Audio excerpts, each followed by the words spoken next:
9व्या अध्यायाची पहिली ओवी सांगा.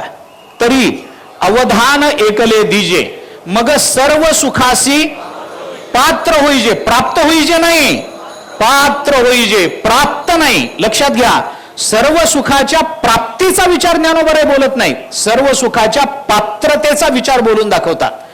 आम्ही पात्र झालं पाहिजे तर प्राप्त होत असतं. आयत प्राप्त करून देण्यामध्ये संत कटिबद्ध नाहीत.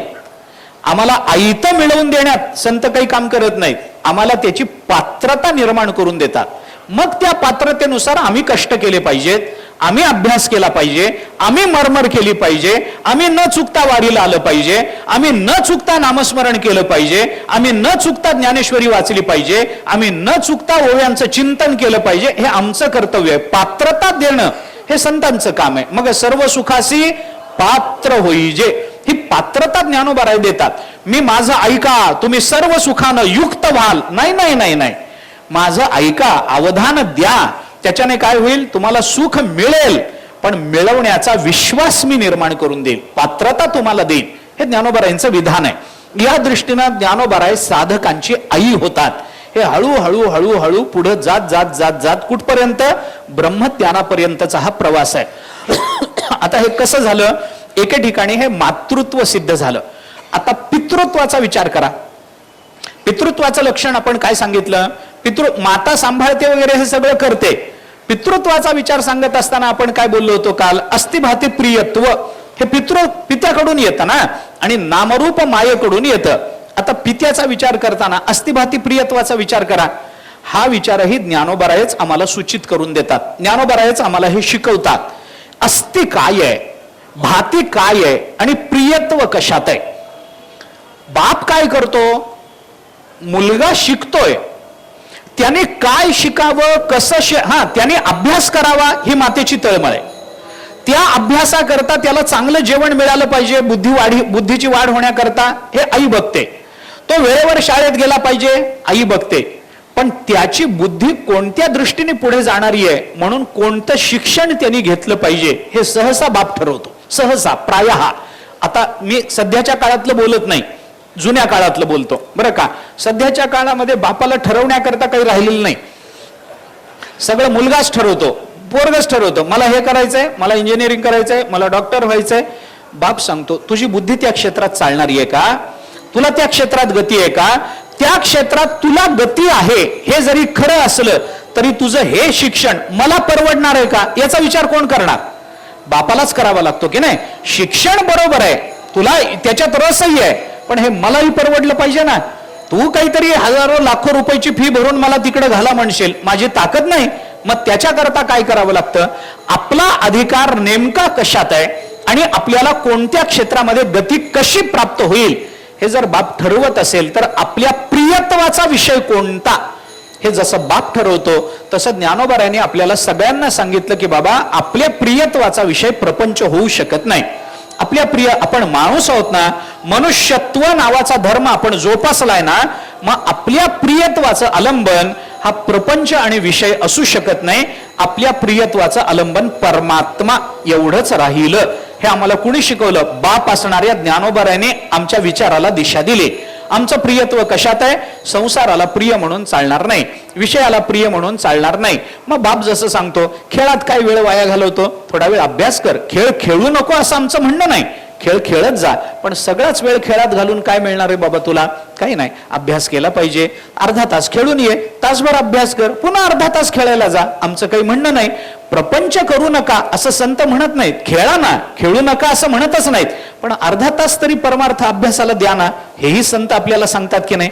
म्हणजे खेळू नका असं बापाचं म्हणणं नाही, पण बाप म्हणतो अभ्यास कर. आणि प्रसंगी तो बाप रागावतो, प्रसंगी तो बाप आपल्याला मारतो, प्रसंगी तो बाप आपल्याला कठोर बोलतो, प्रसंगी तो बाप आपल्या कानाला धरून आपल्याला अभ्यासाला बसवतो, प्रसंगी आपल्या समोर बसून आपल्याकडून अभ्यास करून घेतो. हे जसं बापाचं कर्तव्य आहे तसं त्या विषयामध्ये रती निर्माण करून त्या विषयाला आपल्या जीवनाचा आलंबन बनवणं, हे जसं बाप आम्हाला शिकवतो तसं ज्ञानोबाराय सुद्धा आपल्याला परमात्मा हेच आपल्या जीवाचं आलंबन आहे, जीवनाचं. आपल्याला दुसरं काही नाही. मनाचे मन, कानाचे कान, वाचेची वाचा, प्राणाचा प्राण, हे सगळं सांगायचं कारण काय आहे, आपलं आलंबन काय आहे हे आपल्याला कळलं पाहिजे. आपली इंद्रिय कोणत्या दिशेने गेली पाहिजेत हे आपल्याला कळलं पाहिजे. त्या इंद्रियाचं आलंबन कोण आहे बाबा? आमची कर्म कशा करता चाललेली आहेत, आमचा विचार कशा करता चाललेला आहे, आमची वारी कशा करता चालली, आमचा एकादशीचा उपवास कशा करता चाललाय, याचं एकच उत्तर आहे, आम्हाला परमतत्वाची जाणीव व्हावी म्हणून. एकादशी कशा करता करायची? द्वादशीला जेवता यावं म्हणून नाही ना. एकादशी कशा करता करायची? उपवास कशा करता करायचा? उपवास ही शुद्धी आहे, मला त्यात आता अडकायचं नाही, पण उपवास ही शुद्धी आहे. ती देहशुद्धी असेल, ती अंतःकरण शुद्धी असेल, ती मनशुद्धी असेल, काही असेल, पण उपवास ही शुद्धी आहे. आमच्या देहाला त्या अन्नापासून एक दिवस आम्ही बाजूला ठेवतो, म्हणजे ठेवावं अशी अपेक्षा आहे. आम्ही ठेवतो की नाही हा मुद्दा नाही आहे, कारण एकादशीचं बिल द्वादशीपेक्षा दुप्पट येतं. आम्ही एकादशीलाच इतकं खातो की द्वादशीला येऊ का नको याची भीती वाटायला लागते. इतकं आमचं एकादशीचं खाणं आहे. असं नाही, उपवास आहे. कशा करता उपवास सांगितला बाबा? त्याचा एकच हेतू आहे, तो अन्य मार्गाने जाईल किंवा सरळ मार्गाने जाईल, आम्हाला परमतत्वाची जाणीव व्हावी, याच्यानं आमची बुद्धी शुद्ध व्हावी. 15 दिवसा माझी एक एकादशी, एक दिवस हरकत नाही. वर्षामध्ये किती? आपल्या संप्रदायानुसार 29 उपवास सगळे मिळून जरी विचार केले तरी 24 एकादशा 5 ते आपण नेहमी सांगतो ते नाथ महाराजांच्या अनुषंगानं. आता हा विचार जर केला तर 365 दिवसामध्ये 29 किंवा तुमच्या अगदी हौशेनं काय गुरुवार करायचा आहे, बुधवार करायचा आहे, पांढरा मंगळवार करायचा आहे, जे काही तुमचे उपवास असतील ते सगळे जरी धरले तरी 50च्या पुढे जात नाहीत. 365 दिवसामध्ये 50 दिवसाचा उपवास, 315 दिवस जेवायचंच आहे, 50 दिवसाचा उपवास आहे. कशा करता? आमची बुद्धी शुद्ध व्हावी, हा त्याच्या मागचा हेतू आहे. शुद्ध बुद्धी कशा करता पाहिजे? परमात्मा तत्वाचा आम्हाला बोध व्हावा याच्या करता आहे. आम्ही वारीला येतो कशा करता? चालत येण्यामध्ये काय आहे? काही नाही, पण परमात्मा तत्वाचा बोध व्हावा याच्या करता. आम्ही गळ्यामध्ये तुळशीची माळ धारण करतो, आम्ही कपाळाला गंध लावतो कशा करता? याचे दुसरे कोणतेही हेतू नाहीत, एकच हेतू आहे. असा प्रश्न उपस्थित करूच नका की गंध लावल्याने कुठं परमात्मा प्राप्त होत असतो का? सरळ मार्गाने प्राप्त होत नसतो, पण गंध लावल्याने आम्ही गंध लावतो म्हणजे आम्ही धार्मिक आहोत ही भावना आमच्या अंतःकरणामध्ये निर्माण होते. धार्मिकत्वाची भावना निर्माण झाली की धार्मिक कर्माची प्रवृत्ती वाढते. धार्मिक कर्माची प्रवृत्ती वाढली की अंतःकरणात शुद्ध होण्याला प्रारंभ होत जातो. अंतःकरण शुद्ध होत गेलं की शुद्ध अंतःकरणात ज्ञान प्राप्त होतं, आणि ते ज्ञान प्राप्त व्हावं याच्याकरता गंध लावलं पाहिजे. लागली का संगती? संगती लावा ना. आपण ती सरळ मार्गाने लावा किंवा अन्य मार्गाने लावा.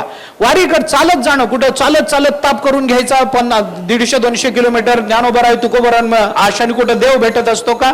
नाही, पण त्या काळामध्ये होणाऱ्या संत वाङ्मयाच्या विचाराची संगती आम्हाला परमात्मा तत्वाचा बोध करून देण्याचा अधिकार प्राप्त करून देते ना.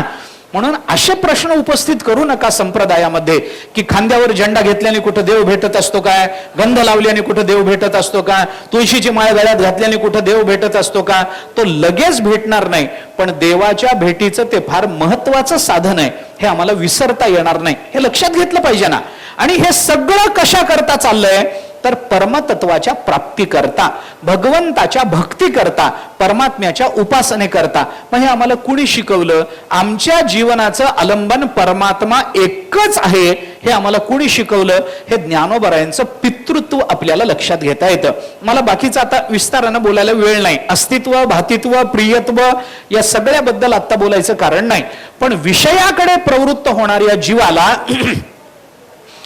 गोड बोलून, प्रसंगी रागावून, किंवा तुकोबारायांचा अवतार झाला असेल तर हातामध्ये काठी घेऊन का होईना, पण तुकोबाराय जसं आवरून परमात्म्याकडे लावतात ना, शिव्या देऊन का होईना परमात्म्याकडे लावतात ना. ज्ञानोबारायांनी शिव्या दिल्याच नाही तसं माझं म्हणणं नाही. मूर्ख म्हटलंय ज्ञानोबारायांनी, गावंडे म्हटलंय ज्ञानोबारायांनी, खंती करती कर्माची ते गावंडे गा हे ज्ञानोबाराय म्हणतात. तो मूर्ख मती भ्रमे मी करता म्हणे हे म्हणतात ज्ञानोबाराय. मूर्ख शब्द, पण काय आहे, ज्ञानोबारायांच्या काळामध्ये मूर्खन गावंडे या दोनच मोठ्या शिव्या होत्या. तो काळच असा होता, तो काळच असा होता. काळ बदलत गेला त्यामुळे शिव्या जास्त तीव्र होत गेल्या. काळ बदलत गेला, शिव्या तीव्र होण्याला संत कारण नाहीत. नाथ महाराज त्याच्यापेक्षा कडक शिवी देतात. ज्ञानोबारांच्या नंतर नाथ महाराज आले. नाथ महाराजांच्या काळामध्ये नुसतं मूर्खन गाढव याच्यावर भागलं नाही. ज्ञानोबा नाथ महाराज थोडं कडक बोलले, काय माय गेली होती भूतापाशी? नाथ महाराज थोडं आईकडे सरकले. नाथ महाराज थोडं कडक बोलले. त्यांच्या नंतर तुकोबाराय झाले. तिथं तर बोलायचं कामच नाही, कामच नाही, कामच नाही. गाथा वाचला की कळतं काय ते. काय शिव्या, काय शिव्या. आणि खरं सांग किती सुंदर शिव्या हो. तुकोबारांच्या मुखातून शिवी आली तरी ती ओवी आहे हो. असं काय करता. तुकोबारांच्या मुखातून आली ना ती कल्याणच करणार आहे आपलं. विचार करा का असं झालं. कारण ज्ञानोबारांच्या काळातला समाज संवेदनशील होता. मूर्ख म्हटलं तर अपमान वाटायचा. नाथ महाराजांच्या काळामध्ये जी आक्रमण महाराष्ट्रावर झाली, अन्याय करून घेण्याची जी सवय लागली, मोगलांचं आक्रमण त्याच्या नंतरच्या काळामध्ये नाथ महाराजांच्या काळामध्ये झालं, त्याच्यामध्ये आपल्याला अन्याय सहन करून घेण्याची जी सवय लागली, त्याच्यामध्ये जी माणसांची मन मेली ना, त्या मेल्या मनांना जाग करायला काय माय गेली होती भूतापाशी इतका कडक बोलल्या वाचून गत्यंतरच नव्हतं. आणि त्याच्या पुढचा जो काळ आहे, जो तुकोबारायांचा काळ आहे, जो छत्रपती शिवाजी महाराजांचा काळ आहे, त्या काळातलं महाराष्ट्राचं स्वरूप जर आपण बघितलं तर काय काय स्वरूप होतं. छत्रपतींसारखा एखादा अवतार झाला म्हणून आजचा महाराष्ट्र टिकला, नाहीतर त्या काळामध्ये काय झालं असतं सांगा बरं.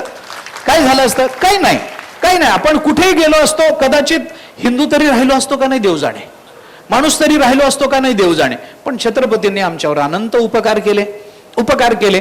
टिकलं, पण टिकलं म्हणजे त्यांना काही सहज टिकवता आलं काय? अरे रात्रंदिवस मेहनत केली त्याने. देहाचा विचार केला नाही, शरीराचा विचार केला नाही, संपत्तीचा विचार केला नाही, कुटुंबाचा विचार केला नाही, काही केलं नाही. तुमच्या आमच्या करता झिजले, झिजले. पण किती झिजावं लागलं. एका बाजूनी राजकीय भूमिका किंवा काय राजधर्माचं पालन करत असताना जे कष्ट त्यांना तिकडं करावे लागले, तेच कष्ट त्या काळातल्या या सगळ्या अत्याचारांनी मेलेल्या मनाला जाग करण्याकरता तेच कष्ट तुकोबारायांना आध्यात्मिक क्षेत्रामध्ये करावे लागले.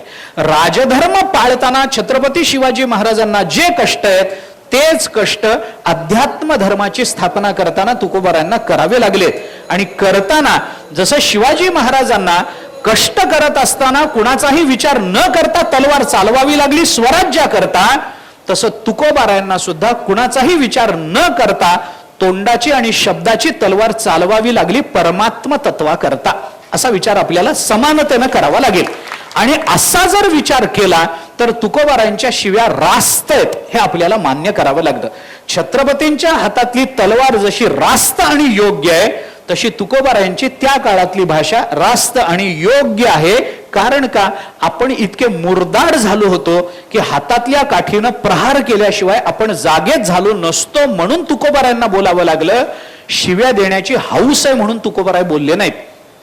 कशा करता मी हे बोललो? हे बापाचं काम आहे हे मला सांगायचं आहे, आईचं नाही. हे बापाचं काम आहे हे मला सांगायचं आहे. ज्ञानोबाराय हे सगळं करतात ते साधकांचे मायबाप आहे. आता साधकांचे मायबाप आहेत, मायही सिद्ध झाली, बापही सिद्ध झाला. ती माय कोणत्या अर्थाने, बाप कोणत्या अर्थाने, याचा विचार आपल्याला करता येतो. परमतत्वाच्या दर्शनाकरता जो काही अधिकार लागतो, तो अधिकार सिद्ध करून देण्यामध्ये ज्ञानोबारायांचं मातृत्व सिद्ध झालंय. आणि परमतत्वाच्या प्रत्यक्ष दर्शनाकरता ज्याचा त्याग करावा लागतो, त्या त्यक्त पदार्थाच्या जाणीवेकरता ज्ञानोबारायांचं पितृत्व सिद्ध झालंय. काय होतं हे लक्षात घ्या. तयारी करताना, पात्रता निर्माण करून देताना गोडच बोलावं लागतं, एकदम होत नाही. मी सामान्य दृष्टांत आपल्याला सांगतो, अगदी साधा दृष्टांत आहे. आपण वारीला निघतो, आळंदीला येतो, आळंदीहून माऊलींबरोबर किंवा देहूहून पैठणहून माऊली संतांबरोबर चालत चालत पंढरपूरला जातो. प्रतिवर्षी आपण घरातून निघतो, आळंदीला येतो.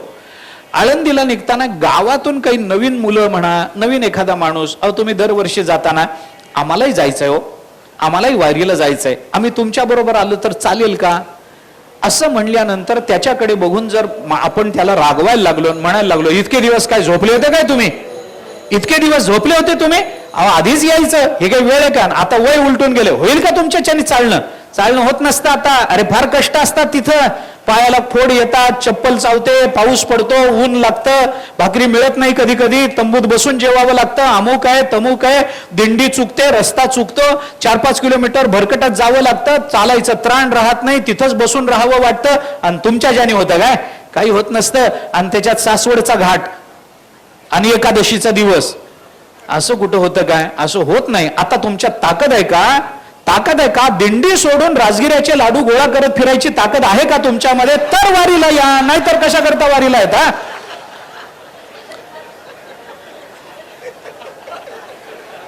असं जर आपण त्याला सांगितलं तर तो वारीला येईल का? येणार नाही ना. मग त्याला काय सांगावं लागतं? पहिल्यांदा त्याला मातृत्वाच्या भूमिकेतून समजावूनच सांगावं लागतं. हे समजावूनच सांगावं लागतं. नाही हो, काही होत नाही, आम्ही आहोत ना, आम्ही अनेक वर्ष करतो. अहो काही होत नाही, आम्हाला विचारा, काही होत नाही. अहो माऊली असते बरोबर. माऊली कोणाला उपाशी? आई उपाशी ठेवेल काय लेकराला? कोण उपाशी राहतं?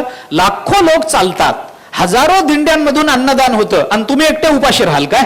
असं होत नसतं बाबा. रोज गोडाची पंगत आहे, काही घाबरू नका, आम्ही आहोत ना. आणि काही झालं तर मी आहे ना तुमच्या बरोबर, मी आहे ना, मला सवय आहे, मी हाताला धरून नेतो तुम्हाला, तुम्ही चिंता करू नका. आणि सासवड म्हणताना काही नसतं. अहो नुसतं भजन करत करत निघालो तर कधी घाट संपून जातो आपल्याला कळत नाही. काय आहे त्याच्यामध्ये? काही चिंता करू नका. चप्पलचा विचारच करू नका. मी आहे की, कुठं पट्ट्या गुंडाळायच्या असतात, कुठं फडकी बांधायची असतात, मी शिकवतो तुम्हाला. वळकटी कशी बांधायची मी शिकवतो तुम्हाला. काय एवढं त्याच्यामध्ये? बादली, माझी बादली तुम्हाला देतो आंघोळी करता. काय लागतं? टँकर खाली बसलं की आंघोळ होत असते. काही नसतं, कशाचाही बडे जाऊ नाही, कशाचाही काही नाही. सरळ चला. सगळे म्हातारे चालतात आणि तुम्हाला जमणार नाही वय, चला. हे मातृत्व आहे, हे मातृत्व आहे.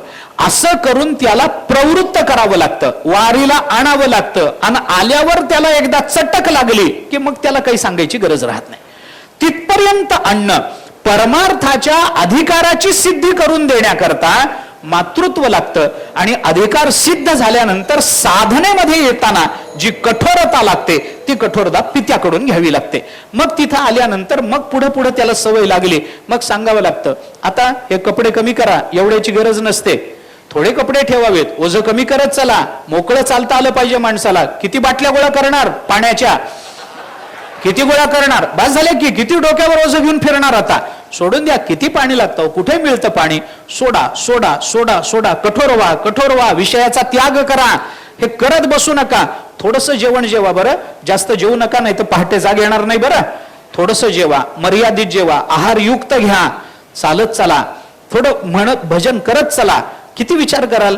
बसला की माणूस, आता घरी पाऊस पडला असेल, सोडून द्यावं हे विचार, जरा कठोर व्हा. हे कोण शिकवतं? हे सांगण्याकरता बाप लागत असतो. म्हणजे साधनेचा अधिकार आणि साधनेच्या प्रवृत्ती करता जे मातृत्व लागतं, त्या साधनेत प्रवृत्ती झाल्यानंतर वैराग्याकरता पितृत्व लागत असतं. आणि हे पितृत्व ते आपल्याला बापाकडून जर मिळत असेल, हे जर बापाचं कर्तव्य असेल, तर साधनेपर्यंत आणण्याकरता ज्ञानोबाराय जे गोड बोलतात ते ज्ञानोबारायांचं मातृत्व आहे. आणि ज्ञानोबाराय साधनेमध्ये प्रवृत्त झाल्यानंतर वैराग्याच्या संबंधानं जी कठोर भाषा करतात ते ज्ञानोबारायांचं पितृत्व आपल्याला दिसून येतं. वैराग्याच्या बाबतीत बोलताना, विषय त्यागाच्या बाबतीत बोलताना ज्ञानोबाराय मऊ मऊ मऊ मऊ कुठं बोलले नाहीत, सगळीकडे कडक बोलले. आपल्या अंतःकरणामध्ये विषयाची त्यक्त भावना निर्माण व्हावी, विषयाची जिहासा निर्माण व्हावी, याच्याकरता ज्ञानोबारायांचं बोलणं कठोर आहे. उठलेने वैराग्य जेणे, हा त्रिवर्ग ऐसा सांडणे, जैसे वमुनिया सुने आताची गेले. हे कोमल बोलणं नाही. अरे विषयाकडे बघताना कसं बघा, एखादं कुत्र उलटी करून गेल्यानंतर त्या उलटीकडे कसं बघितलं जातं ना, तसं बघा. हे कोमलत्वानं सांगता येत नाही, हे कठोरपणानंच सांगावं लागतं. असं ज्ञानोबारायांचं पितृत्वही आपल्याला दिसून येतं. आणि अशा दृष्टीनं ज्ञानोबाराय तुमच्या माझ्यासारख्या साधकांचे आई होतात, बाप होतात. साधकांचा मायबाप, दरुशने हरे ताप, सर्वाभूती सुखरूप ज्ञानोबा माझा. ज्ञानोबारायांचं वर्णन करताना ते साधकांचे मायबाप आहेत असं वर्णन जसं नाथ महाराजांनी केलं, तसं ज्ञानोबारायांच्या बाबतीमध्ये बोलताना त्याने असं सांगितलं, ज्ञानोबारायांचं महत्व कशात आहे? दरुशने हरे ताप. आता याच्यातही थोडासा विचार करा. हे थोडं चिंतन सांगतो आणि संपवतो, थोडासा विचार करतो.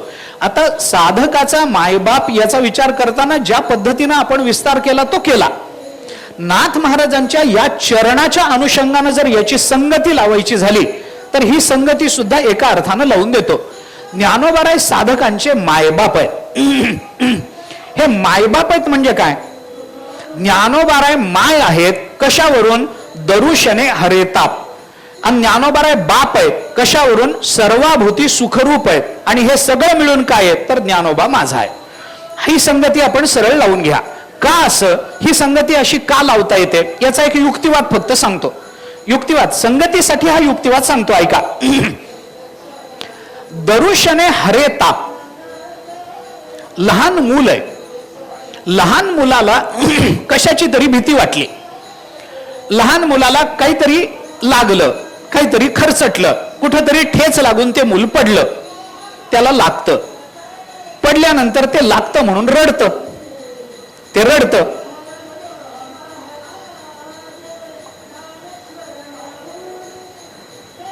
खुर्ची खुर्ची खुर्ची नाही, खुर्चीत खाली. हो बोलतो पण खुर्चीत बस. खुर्चीत.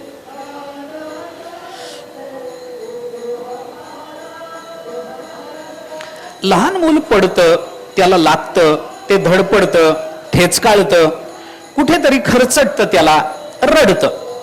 बरं ते रडतं काय होतं? लहान मुलाचं एक मानसशास्त्र आहे. मूल जेव्हा पडतं की नाही तेव्हा ते पडलेलं मूल लगेच रडत नाही.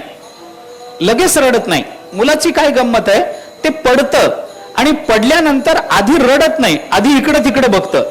आणि जर कोणी बघणारं असलं तरच रडतं, नाही तर रडत नाही. लहान मुलाचा हा स्वभाव आहे. बघणारच कोणी नाही असं म्हणलं की ते म्हणतं मग काही रडायला काही कारण नाही.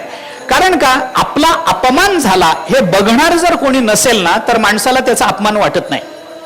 अपमान झाला हे कुणीतरी बघितलं म्हणजे काय झालं? शेवटी अपमानालाही साक्षी लागत असतो.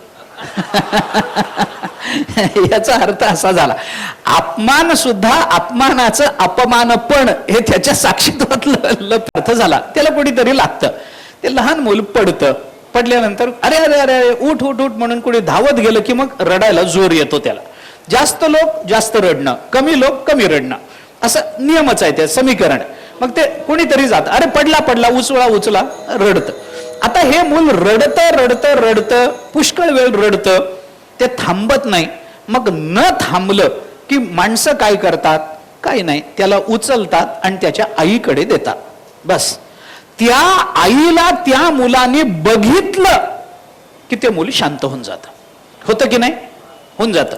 त्या मुलाला आईला शांत करावं लागत नाही. घाबरलेलं मूल आहे, कोणीतरी एकदम त्याला भीती दाखवली, रडतं, एकदम किंचाळतं, भीती वाटते त्याला, रडतं. रडलं की मग अरे नाही नाही काही नाही काही नाही, मी गंमत केली, ऐकत नाही. मग आईला बघितलं की मग त्याच्या लक्षात येतं इथं खरी सुरक्षितता आहे, आता रडायचं कारण नाही, आता भ्यायचं कारण नाही. कशा करता मी आपल्याला सांगितलं? आईला पाहिल्या बरोबर त्याच्या दुःखाची निवृत्ती होते ना, याला म्हणतात दरुशने हरेताप. माझा मुद्दा काय ऐका. मी संगती कशी लावतोय तेवढा माझ्या बुद्धीनं मर्यादित आहे, पण ती संगती मायबाप आहेत ना. हे कसं आहे, नाथ महाराजांचा सगळा अभंग आपण बघा, कैवल्याचा पुतळा आहे. हे कैवल्याचे पुतळे आहेत म्हणजे काय? याचाच विस्तार प्रकटला भूतळा चैतन्याचा जिव्हाळा याच्यात आहे. ज्ञानोबाराय साधकाचे मायबाप आहेत म्हणजे काय? याचा विस्तार पुढे आहे. दरुशने हरेताप सर्वाभूती सुखरूप याच्यात मायबापाचा विस्तार आहे. ज्ञानियांचा शिरोमणी म्हणजे काय? वंद्य जोका पूज्यस्थानी. शिरोमणी आहे ना, मग तो पूज्यस्थानी असला पाहिजे की नाही? वंद्य जोका पूज्यस्थानी.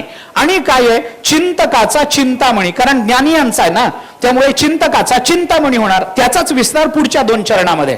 आणि हे सगळं कोण आहे? तर एकच पद आहे, ज्ञानोबा माझा. अशी संगती अभंगाची आपल्याला लावता येते. थोडं बघा, अभंगाचा विचार करताना या दृष्टीने संगती लावा. अभंग 4 आहे. प्रत्येक चरणाचं पहिलं चरण हा ज्ञानोबारायांचं वर्णन आहे आणि त्या चरणाच्या नंतर येणारी 2 चरण केलेल्या वर्णाचा विस्तार आहे. आणि शेवटचं चरण ज्ञानोबा माझा हे त्या वर्णनाचं आलंबन आहे. वर्ण्य विषय हा ज्ञानोबा माझा, अशी एकूण अभंगाची रचना आपल्याला या नाथ महाराजांच्या अभंगाची दिसून येते. बरं का, घरी जाऊन बघा, निवांत बघा, लगेच इथं विचार करू नका. आता मी काय ऐकतो ते सांगतो ते ऐका. काय झालं, ज्ञानोबा साधकांचे मायबाप आहेत. हे माय म्हणजे काय आहे तर दरुशने हरे ताप. माय कुणा, माय हा शब्दच मुळात बालकाच्या सापेक्षत्वाने येतो. माऊली शब्द विचार करा, बालक बोबडा बोली, वाकुडा विचुका पाऊली, ते चोज करून माऊली रिजे जेवी. ते माऊली शब्द, आई हा शब्द शेवटी बालकाच्या सापेक्षत्वानं वापरावा लागेल की नाही. बालक बोबडा बोली म्हणून माऊली. हे बालक मोठं झालं तर माऊलीचा काय संबंध आहे. बालक लहान मूल आहे. ज्ञानोबा यांनी अनुभवामृतामध्ये दृष्टांत दिला. लहान मूल आहे, बाहेर बागुलबुवा बसलाय, जेवण कर, मुली जेवतं. आता हेच पोरग मोठं होऊ दे 25-30 वर्षाचं, ते जेवत नाही म्हणल्यानंतर बायको म्हणेल का, आई म्हणेल का बाहेर बागुलबुवा बसलाय म्हणून. आई कधी म्हणणार नाही, कारण त्याला माहिती आहे 25-30 वर्षाचा झालाय, आता बागुलबुवाची काय भीती आहे. मग आई काय म्हणेल, बायको बसली बाहेर जेवण कर. मग त्याला वाटतं बागुलबुवा खरा हाय. तो जो लहानपणी आपल्याला वाटला होता ना, तो खरा बागुलबुवा नाही आहे, हा बागुलबुवा हाय. तो मुलगा मोठा झाला, आईने सांगितलं बाहेर बागुलबुवा बसलाय. मग पोराला वाटलं अरे काय बाबा बागुलबुवा लहानपणापासून ऐकत आलोय, बघतो एकदा बाहेर जाऊन. म्हणून बाहेर बघायला गेला तर बायकोच दिसली. म्हणजे काय म्हणजे काय झालं, लहान मुलाच्या संबंधानं सापेक्षत्वानं मातेचा आणि मातृत्वाचा विचार आपल्याला करता येतो. विचार करा, हेच बालक मोठं होऊ दे, बालक बोबडा बोली, वाकुडा विचुका पाऊली. आता हे बालक 25-30 वर्षाचं झालं, ते झाल्यानंतर जर घरात येताना वाकुडा विचुका पाऊली, संध्याकाळी जर असं वाकुडा विचुका पाऊली जर घरी आलं तर ती माऊली चोच करेल का चोप देईल, काहीतरी विचार कराल की नाही.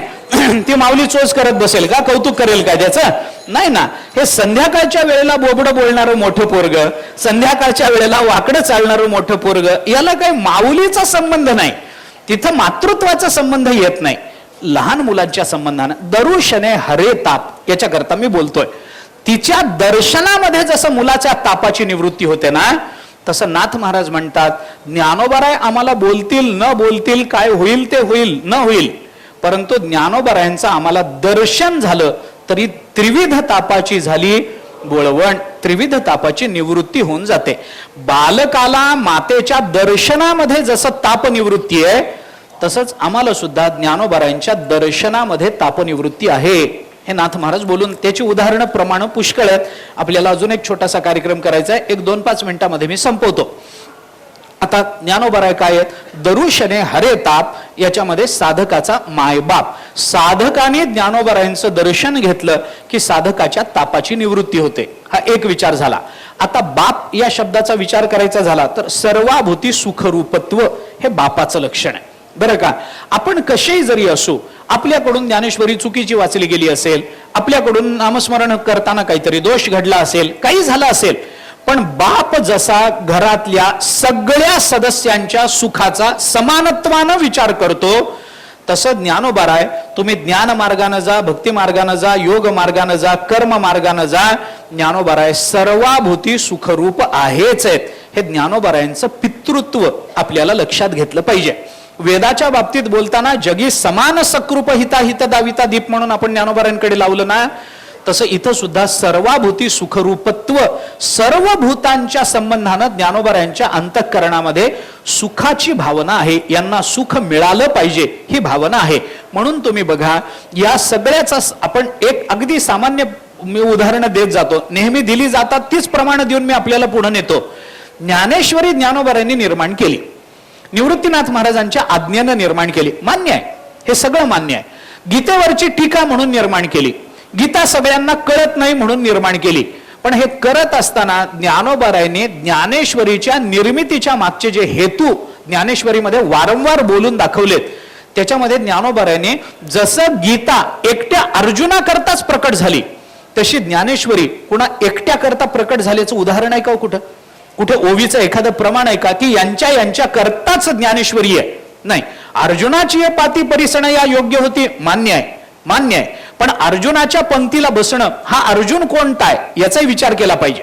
हा स्वतंत्र विषय, मी आता त्या संबंधामध्ये बोलत नाही, पण जाता जाता उल्लेख मात्र करून जातो की गीतेमधला अर्जुन आणि ज्ञानेश्वरी मधला अर्जुन याच्यामध्ये फार अंतर आहे. ज्ञानोबारायांनी अर्जुनाला जे रंगवलंय, ज्ञानोबारायांचा अर्जुन भगवंताच्या अर्जुनापेक्षा वेगळा आहे. ज्ञानोबारायांचा संजय भगवंताच्या गीतेतल्या संजयापेक्षा, महाभारतातल्या व्यासांच्या संजयापेक्षा वेगळा आहे. एवढंच नाही तर गीतेतला महाभारतातला धृतराष्ट्र सुद्धा ज्ञानोबारायांच्या धृतराष्ट्रापेक्षा वेगळा आहे. ज्ञानोबारायांनी वेगळाच धृतराष्ट्र आपल्या समोर ठेवलाय. म्हणजे वेगळाच म्हणजे वेगळा कुणीतरी आणून नाही, त्याचं वेगळं चित्र, वेगळा रंग आपल्या समोर उपस्थित केलाय. सबंध गीतेमध्ये धृतराष्ट्र कितीदा बोलतो? एकदा. धर्मक्षेत्रे कुरुक्षेत्रे संपलं. पण ज्ञानेश्वरीमध्ये ज्ञानोबारायांनी कितीदा बोलवलंय धृतराष्ट्राला? कितीदा बोलवलंय? कितीदा? संपूर्ण गीता होईपर्यंत धृतराष्ट्राला काहीच कळलं नाही, तो त्याच्यात रमतही नाही. त्यामुळे गीता संपेपर्यंत धृतराष्ट्र मुक्त नाही. पण ज्ञानोबाराय म्हणतात अंधू तोही अवसरे सुखिया झाला. एवढं कोण बोलतं? याला म्हणतात सर्वाभूती सुखरूपत्व. बरं का? अंधू तोही अवसरे सुखिया झाला. आणि हे सुखिया कोण झालं? येणेवरे ज्ञानदेव सुखिया झाला आणि अंधू तोही अवसरे सुखिया झाला. याला म्हणतात सर्वाभूती सुखरूपत्व. विचार करा याचा. ज्ञानोबारायांच्या ज्ञानेश्वरीमध्ये ज्ञानोबारायांनी आपल्या ज्ञानेश्वरीच्या निर्मितीच्या मागचे हेतू जे वारंवार बोलून दाखवलेत, त्याच्यातला एक प्रमाण 13व्या अध्यायातलं फक्त आपल्या समोर ठेवतो. ज्ञानोबाराय काय बोलतात? तैसा वागविलास विस्तारू गीतार्थेसे विश्वभरू आनंदाचे आवारू कुणा करता मांडू जगाची भाषा आहे, जगाची. एकाची भाषा बोलत नाही ज्ञानोबाराय. आनंदाचे आवारू मांडू जगा, सगळ्या जगा करता आनंदाचा आवार आम्ही निर्माण करू. सर्वाभूती सुखरूपत्व हे आहे. किती सांगू? अनुभवामृताच्या शेवटी म्हणून ज्ञानदेवो म्हणे अनुभवामृते येणे सणुभोगी जे सणे विश्वाचेनी. विश्वाला आनंदाचा सण भोगायला लावेन. विश्वाला, एकाला नाही. अरे अनुभवामृत तर तात्विक ग्रंथ आहे, त्याचा अधिकारी तुम्ही सांगितला पाहिजे खरं म्हणजे तर. पण ज्ञानोबाराय म्हणतात नाही, सणुभोगी जे सणे विश्वाचेनी. नाही, या सगळ्या ज्ञानेश्वरीच्या शेवटी जे पसायदान ज्ञानोबारायांनी सद्गुरूंच्या चरणाजवळ मागितलं, त्याच्या ज्ञानोबारायांचा हेतू काय? किंबहुना सर्व सुखी. एकटा नाही, एकटा नाही, खळांची व्यंकटी सांडो पण सुखी होताना सर्व सुखी. ही सर्वांबद्दलची समानत्वाची भावना हे ज्ञानोबारायांच्या पितृत्वाचं प्रतीक आहे. म्हणून साधकाचा मायबाप, माय कसे दरुशने हरे ताप आणि पिता कसे सर्वाभूती सुखरूप. हे मातृत्व पितृत्व नाथ महाराजांनी आपल्याला त्या एकाच चरणामध्ये, म्हणून अभंगाची ठेवण मी फक्त आपल्याला सांगितली, त्या दृष्टीने आपण विचार करू शकता. आणि असा विचार करून नाथ महाराज सांगतात की असा साधकांचा मायबाप ज्याच्या दर्शनाने तापत्रय निवृत्ती आहे आणि जो सगळ्यांच्या सुखाकरता कटिबद्ध आहे, असा कोण आहे? नाथ महाराज म्हणतात ज्ञानोबा माझा. हे माझा म्हणणं हे फार महत्वाचं असतं बरं का. ज्ञानोबाराय माझे ही भावना एकदा अंतःकरणात उदित झाली ना, मनुष्य जीवनामध्ये कधीही अनाथ होऊ शकत नाही, कधीही अपूर्ण राहू शकत नाही, कधीही त्या जीवाला आपल्या दुःखाची जाणीव होणार नाही. फक्त ज्ञानोबा माझा असं म्हणता आलं पाहिजे. हे जे माझेपण आहे हे अन्यत्र न ठेवता ज्ञानोबारायांच्या चरणाशी माझेपण ठेवलं तर ते जीवन धन्य आहे, ते जीवन सुखरूप आहे, ते जीवन परिपूर्ण आहे, ते जीवन व्यापक आहे, ते जीवन परमात्ममय आहे असं आपल्याला म्हणता येतं. त्या दृष्टीनं आता हे ज्ञानोबा माझा म्हणायचं हे कसं म्हणायचं आपण एकदा विचार करून पहा. विचार करू, मनातल्या मनात ज्ञानोबा एकांतात बसा, एकांतामध्ये, आणि सगळे विचार काढून टाका. त्याच्याही पेक्षा मी मोठं अजून वेगळं सांगतो. सगळे विचार काढून टाका आणि मनातल्या मनात अत्यंत प्रामाणिक होऊन स्वतःशी एकांतामध्ये कधीतरी हे म्हणून बघा ज्ञानोबा माझा. हे एकदा म्हणून बघा, परिणाम काय होतो आपल्याला कळेल. प्रयोग आहे, करून बघा आपण. नाही तर घरात कोणी नसताना सगळा अंधार करा आणि बेंबीच्या देठापासून एकदा ओरडा ज्ञानोबा माझा. एकदाच ओरडा. काय परिणाम होतो अनुभवा. मनापासून ओरडायचं, मोठ्याने ओरडायचं, बेंबीच्या देठापासून आक्रोश करायचा की या जगतामध्ये माझं जर कोणी असेल तर ते फक्त ज्ञानोबा, बस. याच्या पलीकडे माझं पण हे कुठेही जाऊ नये याच्याकरता भगवंताच्या चरणी आपण प्रार्थना केली पाहिजे. ज्ञानोबाराय आपल्यावर उपकार करण्याकरता या पृथ्वी तलावर आले. ज्ञानोबारायांनी ज्ञानेश्वरी सारखा ग्रंथ आपल्या हातामध्ये दिला. ज्ञानोबारायांनी तुमच्या माझ्या कल्याणाकरता सद्गुरूंच्या चरणाजवळ पसायदान मागितलं. स्वजीवनाचा कोणताही विचार न करता ज्ञानोबारायांनी फक्त आपल्या कल्याणाकरता वाङ्मय निर्मिती केली. त्याचा विचार आपण केला पाहिजे आणि जे आपल्याकरता निर्माण झालेलं आहे त्याचा आपण विचार केला पाहिजे, त्याची उपासना आपण केली पाहिजे, त्याचा अभ्यास आपण केला पाहिजे. ज्ञानेश्वरी उपासनाही करा आणि ज्ञानेश्वरीचा अभ्यासही करा असं आत्तापर्यंतचे सगळे पूर्वज आपल्याला सांगत आलेले आहेत. ज्ञानेश्वरी रोज नित्य नियमानं वाचत राहणं हा ज्ञानेश्वरीची ही उपासना आहे. आणि वाचलेल्या ज्ञानेश्वरीतली एखादी ओवी मनात साठवून दिवसभर त्याचं चिंतन करत राहणं हा ज्ञानेश्वरीचा अभ्यास होत असतो. म्हणून सकाळी किती ओव्या वाचायच्या याला काही बंधन नाही आहे. आपण 300 ओव्या वाचू तर 15 दिवसामध्ये पारायण होईल. आपण जर महिन्याभरामध्ये पारायण होईल. आपण जर 600 ओव्या वाचू तर 15 दिवसात पारायण होईल. आपण 1000 ओव्या वाचू तर 9 दिवसात पारायण होईल. आपण 9000 ओव्या वाचू तर 1 दिवसात पारायण होईल. आपल्यावर अवलंबून आहे. आपण 5-5 ओव्या वाचत राहू तर आयुष्यभर पारायण चालू राहील. ते कसं का असे ना पण ते वाचत राहिलं पाहिजे. आणि जेवढं आपण वाचतो त्याच्यातली एक ओवी तरी दिवसभराच्या चिंतना करता म्हणून आपल्याला आपल्या मनात साठवून ठेवता आली पाहिजे. जास्त ओव्या वाचा कशा करता, कारण 50 वाचल्या तर एखादी लक्षात राहील, 5 वाचल्या तर एकही लक्षात राहणार नाही. म्हणून पण 100 वाचा म्हणजे एखाद दुसरी ओवी लक्षात राहील. काय होतं, आपण ऑफिसमध्ये जातो, व्यवसायाला जातो, घरातली कामं करतो, शेतात जातो. ही सगळी कामं आपल्या प्रपंचाकरता करणं अपरिहार्य आहे. ती करणं आवश्यक आहे, ते आपलं कर्तव्यच आहे. पण हे सगळं करत असताना आपल्या विचारांची एक पार्श्वभूमी, आपल्या विचाराचा एक प्रवाह या सगळ्याच्या माघारी चालू असला पाहिजे. ज्याला इंग्रजीमध्ये सबकॉन्शियस माइंड म्हणतात की नाही, तिकडं त्या भागामध्ये आपल्या अंतःकरणामध्ये ज्ञानेश्वरीच्या ओवीचा विचार चालू पाहिजे. ही कामं होत राहतात. आपल्या संतांच्या भाषेत सांगायचं झालं तर मन गोविंदी देह काम करीवो. देह काम करेल पण मन गोविंदाच्या ठिकाणी असलं पाहिजे. हे जे संत आपल्याला सांगतात त्या दृष्टीनं आपण ज्ञानेश्वरीचा अभ्यासही केला पाहिजे. ज्ञानेश्वरीची उपासनाही आपण केली पाहिजे. त्या उपासनेला आणि अभ्यासाला बळ यायचं असेल तर ज्ञानोबारायांचं नित्य चिंतन, नित्य स्मरण, ज्ञानोबाराय तुकोबारायांचं नामस्मरण हे आपल्याकडून घडलं पाहिजे. भगवंताचं नामस्मरण घडलं पाहिजे. म्हणून थोडंसं भजन, थोडी ज्ञानेश्वरी गाथ्याचं चिंतन हा आपल्या जीवनाचा स्थायी भाव झाला पाहिजे. हे आपल्याकडून नियमानं घडलं पाहिजे. हे आपल्याकडून घडलंच पाहिजे. याचा आग्रह आपणच आपल्या जीवनाशी बांधून घेतला पाहिजे. आणि तसं करण्याची सद्बुद्धी आणि सामर्थ्य हे ज्ञानोबाराय तुकोबारायांनी परमात्म्याने तुम्हाला आम्हाला द्यावं याच्याकरता त्यांच्या चरणी आपण प्रार्थना करू. गेले 3 दिवस आपण परवाच्या दिवशीपासून परवा काल आणि आज ज्ञानाथ महाराजांनी ज्ञानोबारायांच्या केलेल्या वर्णनातून साधकाचा मायबाप दरुशने हरे ताप या चरणाचा यथाशक्ती विचार करत आलो. यथाशक्ती जेवढा मला जमेल, माझ्या बुद्धीनं जेवढा मला मांडता येईल तेवढा विचार करण्याचा मी प्रयत्न केला. तो प्रयत्न योग्य अयोग्य मला माहिती नाही. मी आपली ज्ञानोबारायांची सेवा करण्याकरता इथं बसलो. सेवकांनी सेवा करायची असते. सेवा गोड मानून घ्यायची की नाही हे तुमच्या हातात आहे, हे ज्ञानोबारायांच्या हातात आहे. ते स्वातंत्र्य तुमचं आहे. पण माझ्या बुद्धीने मी प्रामाणिकपणाने सेवा करण्याचा प्रयत्न केला. ही झालेली जी सेवा आहे ती सेवा भगवंताच्या, ज्ञानोबारायांच्या आणि तुम्हा सर्व श्रोत्यांच्या चरणी समर्पित करायची आहे. ती समर्पित करतो, थांबणारही आहे. पण एक सूचना फक्त आहे.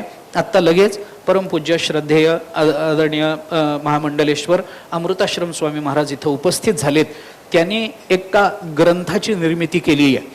हा ग्रंथ एका परंपरेवर प्रकाश टाकणारा ग्रंथ आहे. आणि ती परंपरा काय आहे, कशी आहे, त्या परंपरेमध्ये काय काय झालं, त्या परंपरा ती कशी पुढे सरकत आली, हे नाथ महाराजांच्या संबंधानं ही परंपरा, आपण ज्या स्थानामध्ये बसलो ना ही सुद्धा नाथ महाराजांचीच परंपरा आहे. हे लक्षात घ्या. ही सुद्धा नाथ महाराजांच्याच कृपेनं वाढलेली अमृतनाथ महाराजांची परंपरा, हे सुद्धा नाथ महाराजांचीच एक शाखा आहे. तर या परंपरेमध्ये काय विस्तार झाला, किती झाला, कसा झाला, याच्याकरता म्हणून स्वामी महाराजांनी एका ग्रंथाची निर्मिती केलेली आहे. तो ग्रंथ आपण पहा, तो ग्रंथ अभ्यासा. आपल्या परंपरा आपल्याला ज्ञात पाहिजेत. आपल्या महाराष्ट्रातल्या संत वाङ्मयाचा आणि संत कुलीनांचा इतिहास काय आहे हे आपल्याला कळलं पाहिजे, याचा बोध आपल्याला असला पाहिजे. आणि त्याकरता म्हणूनच या ग्रंथाची निर्मिती झालेली आहे. त्या ग्रंथाचं प्रकाशन इथं होणार आहे. त्याकरता आपण असाल तिथंच बसून राहा. फक्त प्रवचनमालेची सांगता म्हणून मी फक्त पुंडलिक वरदा करणार आहे, पण आपण कोणीही जागा सोडायची नाही आहे. आपण असाल तिथेच बसून राहा. स्वामी महाराज एक दोन शब्द आशीर्वादपर आपल्याला बोलतील. या ग्रंथाच्या निर्मितीचा मागचा हेतू एक थोडा वेळात स्पष्ट करून देतील. त्यानंतर प्रकाशन होईल आणि त्यानंतर आपण आपली जागा सोडायची आहे. तथापि या झालेल्या प्रवचनमालेला ज्ञानोबरायांच्या चरणी समर्पित करतो. तुम्हा सर्व श्रोत्यांच्या चरणी समर्पित करतो. थांबतो. पुंडलिक वरदे हरी विठ्ठल श्री ज्ञानदेव तुकाराम विठ्ठला विठ्ठला विठ्ठल विठ्ठल विठ्ठल विठ्ठल विठ्ठल विठ्ठल विठ्ठल विठ्ठल.